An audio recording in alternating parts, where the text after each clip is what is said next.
With the success of both Sonic the Hedgehog 1 and Sonic the Hedgehog 2, Sonic has become one of the most recognizable characters in gaming. 1993 would see a big year for Sega's hit mascot. He received not one but two different animated cartoon series running at the same time, cereal commercials, and his own balloon in the Macy's Thanksgiving Day Parade. Before 10:30, a first-time balloon, the 64-foot tall Sonic the Hedgehog, was swept into a street lamp at 58th and Broadway and punctured. As the balloon began deflating, it pulled the lamp off the pole, dropping it to the ground where the falling metal injured a man and a little girl. There was no doubt in Sega's mind that they wanted to keep the momentum going with a brand new title. Development of Sonic 3 started in January of 1993 with the Sega Technical Institute developers Yuji Naka and Hirokazu Yashihara taking the lead role. This time joined by a well-known man who many of you Sonic veterans should know, Takashi Iizuka. That's right, he started off in the franchise as one of the game's core designers. The team wanted the game to be a much larger scope than Sonic 2. This includes more levels and a bigger emphasis on story. Speaking of which, after the events of Sonic 2, the Death Egg lands on a mysterious land called the Floating Island. Here, as Robotnik has one of his hissy fits, he stumbles upon a mysterious gem known as the Master Emerald. He tries to get his mitts on the thing before being intercepted by the island's guardian, Knuckles the Echidna. He then convinces him that Sonic and Tails are after the emerald, and Knuckles full-heartedly comes to an agreement with the Doctor. As Sonic 3 was in production, unfortunately there were some hurdles with the game's development. Sega got themselves involved with a marketing deal with McDonald's by promoting the game through kids' Happy Meal toys. This further put the team in a tighter schedule. During early development, Sonic 3 was going to take advantage of Sega's new microprocessor chip, the Sega Virtual Processor. Any Mega Drive or Genesis cartridge with this chip would feature rudimentary 3D graphics. This was Sega's answer to Nintendo's Super FX chip. Heck, my little brother actually owned the Super NES game that used the FX chip, Stunt Race FX. Naka was ambitious with this new title and initially wanted an isometric world for Sonic to run in. Of course, it wasn't a few years till we get those, with mixed results.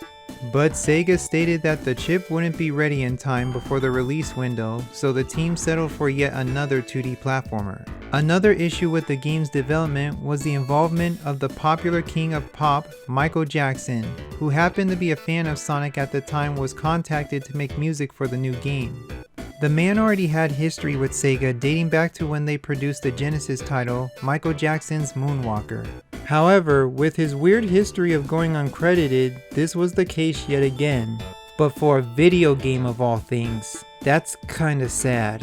And to add insult to injury, his sound team were credited without him.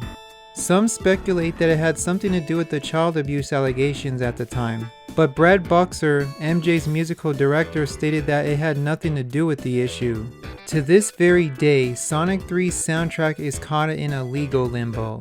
Certain tracks were allegedly produced by MJ, but Sega somehow doesn't own the rights to those tracks. Something I found out a while back was that the Sonic and Knuckles collection on the PC had entirely different tracks. For Carnival Night, Ice Cap, Launch Bass, and Boss Music were apparently the original tracks of the game before MJ came in. This came about due to a prototype of Sonic 3 dating back to 1993 that featured the tracks of the PC version but with Genesis instruments. When the Sonic Mega Collection was released in 2002, the version of Sonic 3 was the Genesis version that uses the tracks of the final release, as in the tracks supposedly produced by MJ. But when Sonic Origins was released 20 years later, the tracks were replaced with those of the PC version. To this day, it's a huge conundrum and no one knows what the deal is with Sonic 3's soundtrack. Although during an interview in 2022, composer Brad Buxer stated that MJ had little involvement in Sonic 3's soundtrack, only doing one cue for the game, while the rest was handled by Buxer at Jackson's request. And let me just say, Sonic 3's soundtrack is just simply amazing. It was definitely a product of its time, but the soundtrack featured a mixture of multiple genres: pop, funk, rap, The music for the game definitely screamed the 90s. Sonic 3 alone specifically are the tracks that stick out to me the most. I want to say the tracks that I like the most are probably Carnival Night, Launch Base, the mini boss music which is also used for whenever Knuckles shows up, the competition music, the Sonic 3 invincibility theme, the Big Arms boss fight which is also used for the Death Egg final fight. And as for Sonic 3 and Knuckles, maybe Flying Battery, Lava Reef, and Sky Sanctuary. But the soundtrack as a whole is some amazing stuff that I would highly recommend for you guys to take a listen to. But going back into the development, with all of these issues going on as well as cartridge space issues, Sonic 3 was split into two different games. Sonic 3 released in February 1994 and Sonic & Knuckles released in October of the same year.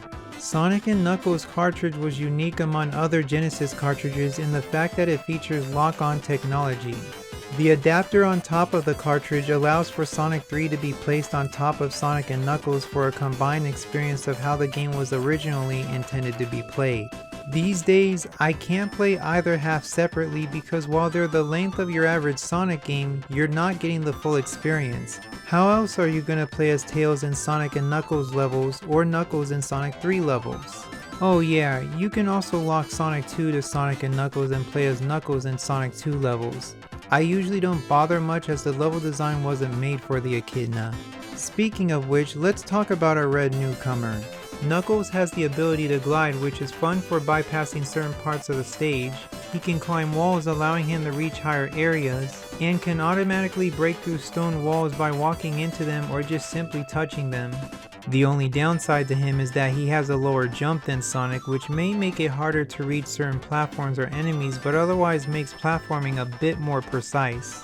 When I was young, most guys liked Knuckles since he was stronger and looked cooler than Sonic. It's the dreads, isn't it? What made Knuckles' level design unique is that he had his own pathways to certain parts of the level. For example, near the end of Angel Island Act 1, Sonic and Tails takes a spring to the top path, while Knuckles breaks through the stone path to the right. And since Knuckles' playthrough is considered harder than Sonic's, the mini-bosses tend to change up the attack pattern occasionally. All of these aspects makes playing as Knuckles a bit more interesting. Canonically, his story takes place after Sonic's, where the Radical Red Rover watches the animals until a bomb ruins the mood and then chases after the culprit who caused this. Before I forget to mention, this is the first game in the series to have save files. Well needed since the game is a lot more longer than the others, assuming that you're playing the game combined, that is. Unlike Sonic 2, Tails now has the ability to fly. He can fly up to higher areas and pathways, making your travels a bit more easier than Sonic's. Though his flight ability is limited and he eventually gets tired out if he's airborne for too long. If you're underwater, he can also swim using the same button for flying. Tails is the easy mode and is the best character to play as for those who are new to Sonic games. And last but not least, the Blue Blur himself. New to Sonic's moveset is the Insta Shield. While in the air, pressing the jump button creates a split-second shield that slashes enemies and items with range. It's useful for avoiding projectiles. Sonic can also take full advantage of the game's new power-ups, the Elemental Shields. Each shield takes advantage of obstacles that matches the element. The Bubble Shield lets you breathe underwater. The Electric Shield attracts rings to you and in some spots immune to electric attacks. And the Fire Shield protects you from fire attacks and allows you to stand on lava. They also serve as a barrier to take a hit without losing rings. But for Sonic, these give him extra abilities. When pressing the jump button while in the air, he can bounce up and off enemies with the Bubble Shield, do a double jump to gain extra height with the Electric Shield, and turn into a fireball to attack enemies with the Fire Shield. Sonic 3 takes full advantage of each character's strengths and weaknesses, giving the player more options of traversing the stages, allowing for more replay value. Now the zones themselves are some of the most varied that the series has to offer. The first level, Angel Island, is definitely a lot more luscious than Green Hill or Emerald Hill and is definitely no carbon copy of either level.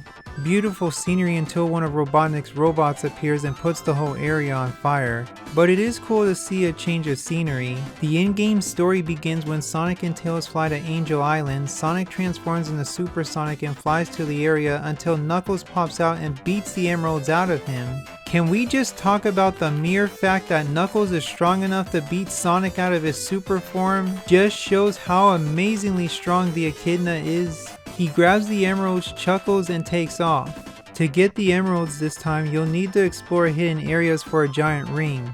The ring warps you into blue spheres where you'll need to collect all of the blue spheres to grab the emerald at the end. Touching a red one will exit you out of the special stage. There are also many games that you can access through the checkpoint if you collect 50 rings. There are different mini games giving you a chance to earn rings, extra lives, and other goodies. They're all okay, but I can't for the life of me get past the electric magnetic area without getting stuck. Like Sonic 2, there's a 2-player mode in the form of competition. There's more options this time around, such as Grand Prix, Match Race, and Time Attack. The races are just like in Sonic 2, though I often found myself stopping and going a lot due to the many walls and obstacles in these stages. Sonic 3 and Knuckles has the most amount of levels and the most varied level themes in a 2D Sonic game to date. Every zone is full of areas to run and to explore. I may not be fond of zones like Marble Garden or Sandopolis, the latter of which is because it drags and it's easy to get lost in, but levels such as Angel Island, Carnival Night, Mushroom Hill, Ice Cap, Flying Battery, there are so many different levels in this game that there's rarely a dull moment. The game also provides you with cutscenes that makes the adventure worth it. When playing as Sonic or Tails, you'll often encounter Knuckles who will do everything to impede your progression, but eventually you'll get into a fight with the Echidna for all the nasty and stupid things he's done to you, only to discover that Eggman is the true thief as he tries to steal the Master Emerald. And if he wants that emerald back, he has no choice to join an alliance with his former foe. In Knuckles' playthrough, Sky Sanctuary is the final boss with Mecha Sonic, where Sonic and Tails go to the Death Egg. Finally, if you've collected all of the 7 Chaos Emeralds or the Super Emeralds, you turn into either Super or Hyper Sonic for the final showdown in space, which unlocks the true ending of the game. Like in previous games, you'll need to collect all the emeralds to get the best ending. Though I'll admit, getting 7 Chaos Emeralds and 7 Super Emeralds can be a bit time consuming, but in the end, well worth it. It's up to you whether you want to go after these things or not, as it's completely optional. Sonic 3 and Knuckles combined is my favorite Sonic experience. It has all the bells and whistles of what I'd like in a Sonic game. Multiple playable characters with their own unique abilities, a huge variety of level aesthetics, a kickin' soundtrack, a small but immersive story with cutscenes. In my honest opinion, this is the most well-crafted Sonic game I've ever played. Until Sonic Mania was released, there has never been an experience like it. I'll admit it's not for everyone, and I can only recommend it to those that enjoy 2D Sonic games. It's a beefy game when playing the two games combined, even with the save feature, but as someone who's grown up with these games, I personally don't mind at all. Sonic 3 and Knuckles is so popular that there's multiple ways to play the game on PC. If you're interested in mods, I would also recommend Sonic 3 Air, Sonic 3 Revisited, and Sonic 3 and Knuckles Complete. Thank you all for watching, and if you enjoyed this video, please leave a like, comment, and subscribe. Have yourselves a fantastic day and take care.